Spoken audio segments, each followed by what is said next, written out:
Today we have Cirsium muticum, or swamp thistle. The swamp thistle, oftentimes when we think about thistles, it can be associated with kind of a headache and stress, and we think about it as this noxious, prevalent weed in the landscape. But this is one of our somewhat rare native thistles. So this is a biennial, so this will produce a rosette like we're looking at here on its first year, and then on its second year it will produce a beautiful flowering stem. So this gets a lot of really interesting color and sort of color variation for a thistle.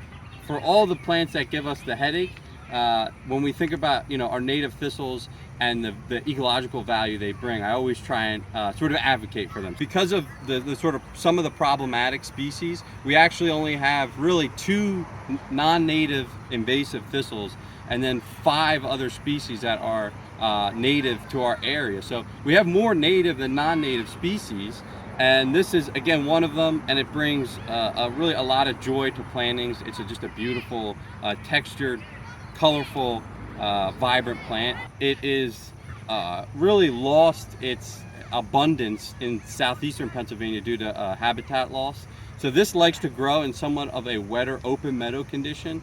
For the home gardener, this is a great one. If you're looking for some interesting texture as a biennial, on the first year you're going to get this sort of low growing basal rosette, which will look very similar to this here. It will expand in size once put in the ground, and I personally think it's kind of a really interesting look to the garden. And then in that second year you get this transformative process where that first year basal rosette that was sort of taking in and storing energy will now produce these wonderful flowering stems that put off tons and tons of flowers in the late season when a lot of our pollinators are looking for a reliable food source.